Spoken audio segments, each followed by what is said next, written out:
이제 3라운드까지 다 마쳤습니다. 우리가 볼 때 마지막은 그 소바를 빼고 엘리바스와 빌닷이 세 번째 욥을 공박하는 장면들이 나오고, 욥이 어제는 수아 사람 빌닷의 마지막 그 공박에 대해서 답변하고, 오늘 27장은 세 친구들을 다 이렇게 빗대어서 이야기하고 있습니다. 3라운드쯤 가니까 세 친구의 그 논박은 아주 굉장히 뭐랄까요? 빈약하고, 그 논리가 빈약하고 앞에서 했던 말 반복하는 수준이고, 이 욥의 경우에는 좀 더 그의 변론이 깊은 곳까지 울리고 하나님께 대한 그 믿음의 확신들을 가지고 이야기하는 모습을 우리가 발견하게 되었죠. 오늘 27장도 그와 같습니다. 그래서 욥이 자신의 입장에 대해서 명확하고 확실하고, 또 하나님께 대한 자신의 그 무죄함, 또 자신이 하나님 앞에 신실하게 서왔음을 고백드리고 있고, 그것을 하나님께서 아신다라고 하는 그 확신 안에서 이야기합니다.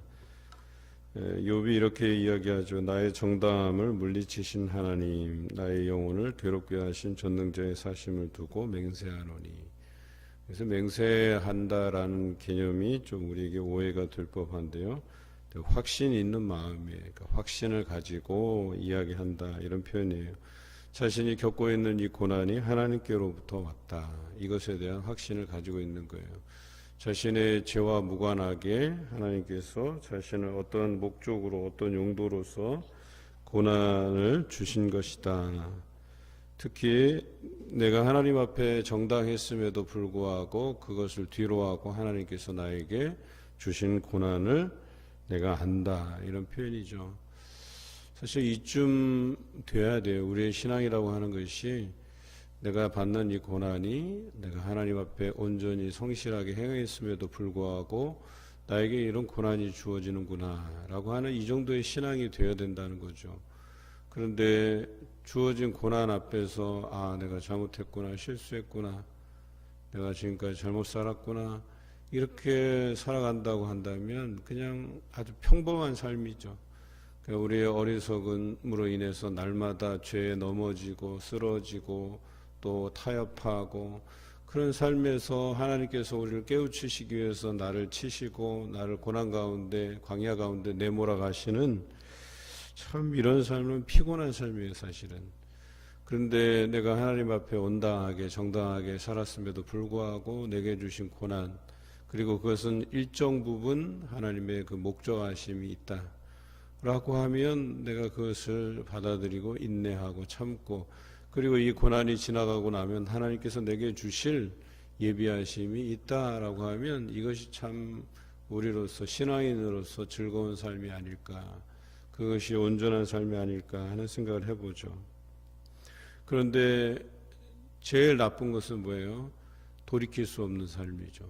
내가 악한 삶을 지속적으로 살아오다가 이제는 더 이상 이 죄에서 구원받을 수 있는 상황이 아닌, 그래서 극단을 향해서 치달아 버리는, 그래서 하나님의 심판만이 기다리고 있는 삶이라면 이것은 너무나도 안타깝고 어려운 현실이에요.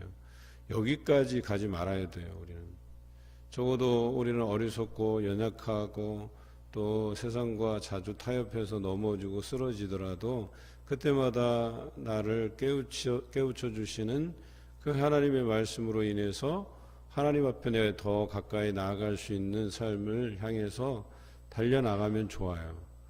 그런데 더 원하기는 욥처럼 하나님 앞에 그 정당함을 가지고 살아가는 삶, 그래서 주신 고난도 하나님께서 주신 줄로 알고 그 목적하심을 기대하면서 기도하며 인내하는 우리 인생이 되시길 바랍니다. 오늘 특별히 오늘 성경에 보니까 나의 호흡이 아직 내 속에 완전히 있고 하나님의 숨결이 아직도 내 코에 있다 그랬어요. 물론 그가 처음에 그 괴로운 심정을 탄원하기 위해서, 드러내기 위해서 자기 생일을 저주하게 되지만, 이것은 단순히 자신의 그 심정을 하나님께 아뢰는 방식이고, 이제 점차 이 장을 거듭하면 거듭할수록 욥은 자신에게 당한 고난을 내가 견뎌야겠구나, 여기에는 하나님의 귀한 섭리가 있겠구나 하는 생각을 가지게 돼요. 그래서 오늘 여기 보면 호흡이 내 속에 아직 있다 그랬어요. 내 호흡이 붙어 있는 한, 내 숨결이 아직도 내 코에 있는 한 하나님께서 나와 동행하신다, 하나님께서 나와 함께 하신다라고 하는 이 확신 안에 있는 것이죠. 그리고 4절 5절, 내가 결코 거짓으로 아뢰는 것이 아니라 참된 말로 이렇게 너희에게 이야기한다라는 형식을 빌어서, 나는 결코 너희를 옳다 하지 아니하겠고 내가 죽기 전에는 나의 온전함을 버리지 아니할 것이다 그랬어요. 아무리 새 친구가 이렇게 저렇게 설득하고 이제 그만 변명하고 하나님 앞에 죄가 있다 고백하고 인정해라 이런 말들 속에서 욥은 그냥 져줄 법도 한데 이들의 그 어리석은 행태들에 대해서 명확하게 짚고 넘어가고 있죠. 결코 너희의 말이 옳지 않다라고 하는 것을 선언하죠. 그리고 나의 옳은 것에 대해서도 내가 견지하겠다, 끝까지. 내가 지금까지 살아온 생이 그랬듯이 내가 오직 하나님만 바라보고 그 삶의 태도를 내가 가지겠다라고 하는 굳건한 믿음의 표현들을 해내고 있죠. 내가 내 공의를 굳게 잡고 또 놓지 아니하리니 내 마음이 나의 생애를 비웃지 아니하리라. 자기가 살아온 인생 결코 헛되지 않았다는 거예요. 지금은 고난을 당해서 사람들이 보기에는 야, 저 사람 무슨 문제가 있나 이렇게 바라볼지라도 자기가 살아온 삶이 허투루 살아온 삶이 아니고 후회 없이 살아왔기 때문에 나의 생애를 비웃지 아니하고 오직 하나님만 바라보겠다라고 하는 이 고백이 있습니다. 그런데 나를 비웃던 원수 같은, 여기서 말하는 악인들이죠. 이 악인을 바라보는 시각이 새 친구와 욥이 달라요. 그 새 친구가 바라보는 것은 네가 그처럼 당한 것을 보니까 네가 악인이구나, 너 잘못해서 그래, 이렇게 바라보지만 욥은 달라요. 자기는 하나님 앞에 의롭게 정당하게 섰지만 괴로움을 당하고 있고, 오히려 원수들이, 악인들이 잘 먹고 잘 사는 이 세상을 보라는 거예요. 하지만 하나님께서 그들을 결국에는 심판하실 것이다, 이렇게 보고 있는 거예요. 똑같이 악인이 하나님께 심판을 받는다라고 하는 액면으로는 똑같은 이야기예요. 그런데 지금의 그 상황은 욥이 고난을 당하는 것은 죄로 인한 것이 아니고 오히려 하나님 앞에 정당하게 행했음에도 불구하고 의인이 당할 수 있는 고난에 대해서 설명하고 있어요. 하지만 지금 시대에 잘 먹고 잘 살고 자신의 의의를 드러내려고 하는 이 악인들이 결과적으로 하나님께서 그들을 거두어 가실 것이다, 그들에 대해서 보응하실 것이다 라고 하는 것을 이야기하죠. 그러니까 욥이 바라보는 관점은 지금 악인들이 잘 먹고 잘 살지만 한순간이다, 그들을 하나님께서 정당하게 심판하실 것이다, 이렇게 이야기하고 있죠. 그런데 새 친구의 입장은 욥이 네가 악한 사람이고 악한 사람들 결과적으로 잘못된다 이거예요. 그런데 어떻습니까? 우리가 장을 거듭해 갈수록 알 수 있는 것은 이후에 이제 엘리후와의 이제 논쟁에 대해서 기록되어 있습니다. 이거는 건전한 논쟁이죠. 앞에서 새 친구와의 논쟁은 소모적인 논쟁이에요. 불필요한 논쟁, 하지 않아도 될 법한. 그런데 뒷부분에 이제 엘리후와의 논쟁은 긍정적인, 건설적인 논쟁이 되겠다라고 하는 거예요. 논쟁을 하더라도 이런 건설적인 논쟁이 되어야지 이 새 친구처럼 소모적인 논쟁이 되면 안 돼요. 오늘 성경에 보니까 그런 욥의 입장이 단호하고 결과적으로 불경건한 자, 원수 같은 자, 악인들, 그들이 결국에는 하나님의 그 심판하심에 있게 된다. 그리고 결론적으로 세 친구에 대해서는 12절에 너희가 다 이것을 보았거늘 어찌하여 그토록 무익한 사람이 되었는고 그랬어요. 이 세 친구는 무익한 사람이라고 평가받은 거예요. 자신들은 와서 뭔가 좀 위로가 될 법한 이야기가 없을까 왔는데 오히려 위로가 되지 못하고 자기 의가 잘났다고 표현한 것밖에 되지 않았어요. 결과적으로 그들은 하나님 앞에 의롭지도 못했다라고 하는 것이죠. 오히려 자신을 합리화하려고 했고 자신이 옳다 하는 것을 드러내고 싶었을 뿐이에요. 그것은 욥에 대한 시기와 질투뿐이었다라고 하는 것이죠. 이제 13절부터 마지막 절까지 하나님께서는 악인된 자들을 이제 그들이 받을 분깃은 이것이다 라고 하면서 악인들의 그 심판에 대해서 기록하고 있죠. 여러분, 악인이 이렇게 될 것이다 라고 자신 있게 선언하는 것은 무슨 이유입니까? 자신은 악인이 아니다 라고 하는 것을 반증하는 거죠. 오히려 이 마음에 죄가 있는 사람들은, 안에 거리낌이 있는 사람들은 하나님께서 악인을 저주하시고 심판하시고 이런 내용들을 자기 입으로 꺼내지 못해요. 왜냐하면 그 화살이 자신에게 미칠까 봐. 왜? 자신이 지금 악한 자로서 불의한 자로서 살아왔기 때문에 하나님께서 불의한 자를 이렇게 심판하실 것이다 라고 하는 이야기를 내 입으로 꺼내지 못해요. 그런데 이렇게 욥이 자신 있게 꺼내는 것은 자신은 하나님 앞에 의롭게 서가기를 노력해 왔기 때문에 이 표현을 할 수 있는 거죠.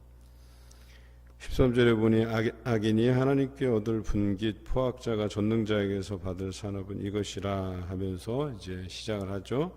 14절 그의 자손은 번성하여도 칼을 위하며 그의 후손은 음식물로 배부르지 못할 것이다 그랬어요.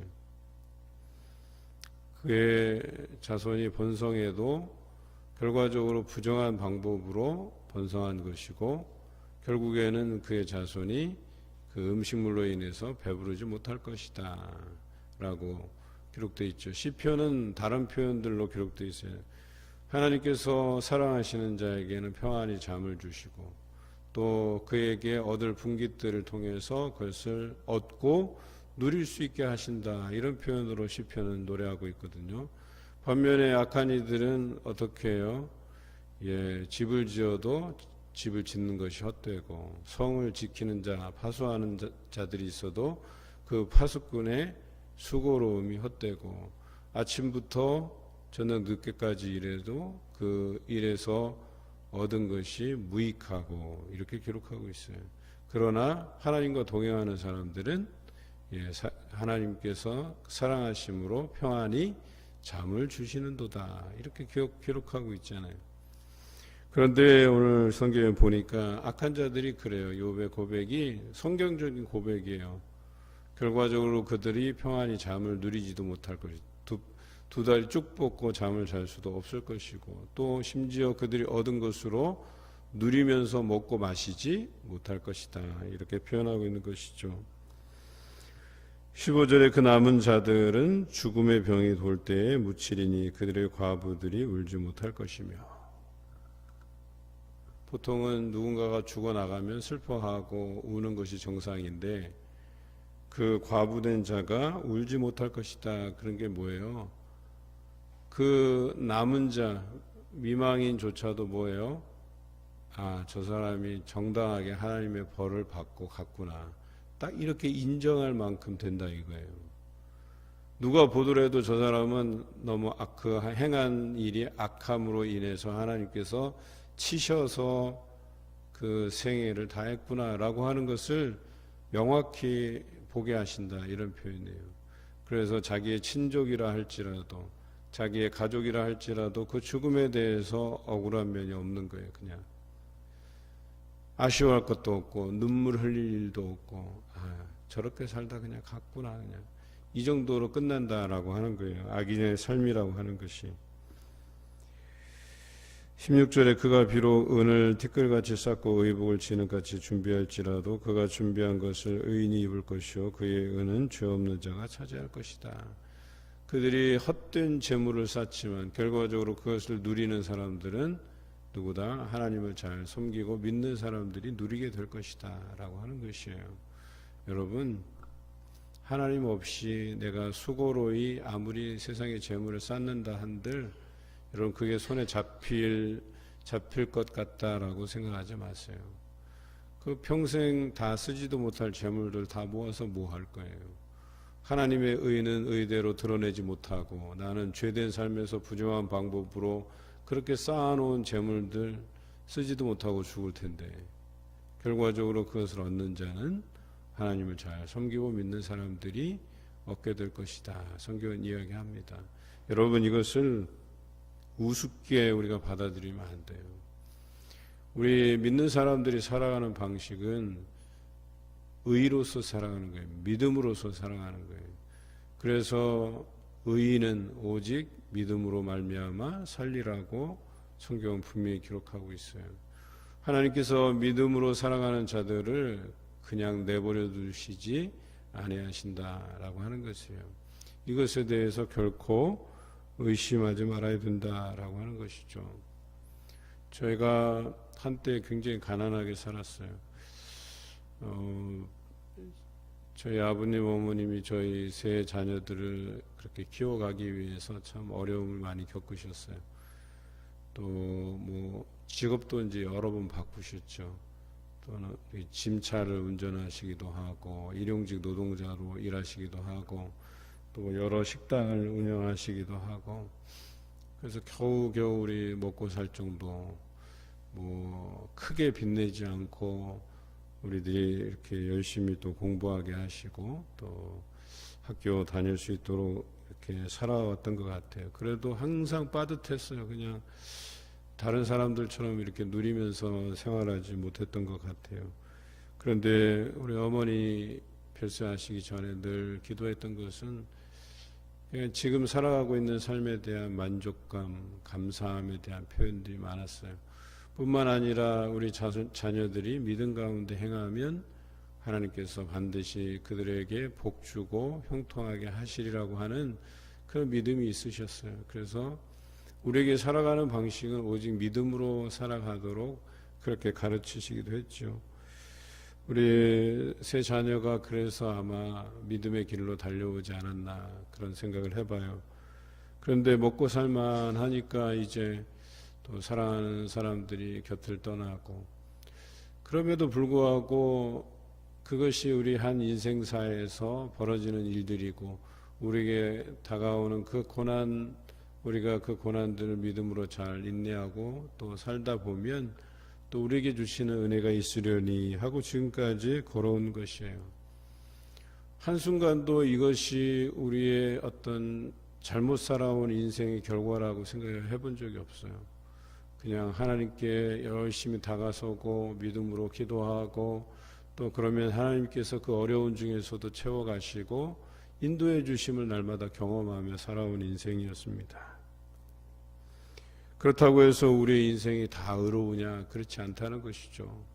아까 말씀드렸듯이 때로는 어리석고 타협하고 때로는 잘 넘어지고 그것으로 인해서 하나님 앞에 다시 회개함으로 돌이키는 이런 삶의 반복이었다라고 해도 과언은 아닐 거예요.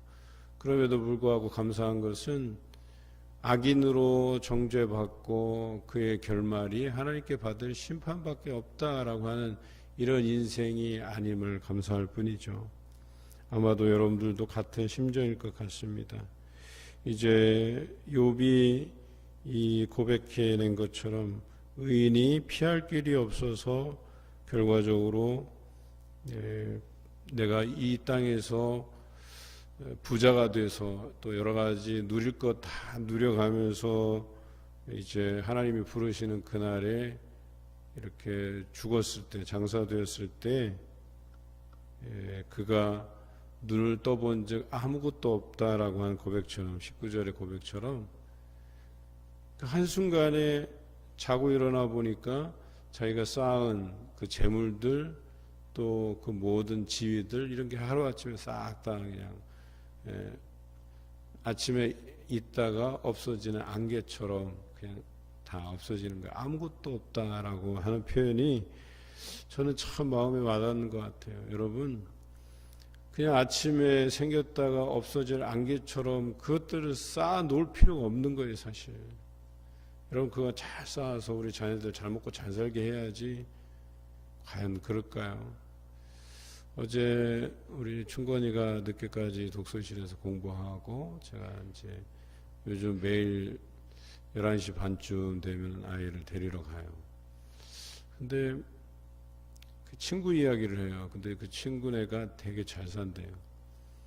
심지어는 얘는 졸업도 아직 안 했는데 벌써 운전면허 시험도 치고 또 자기가 운영하는 사업장이 있대요.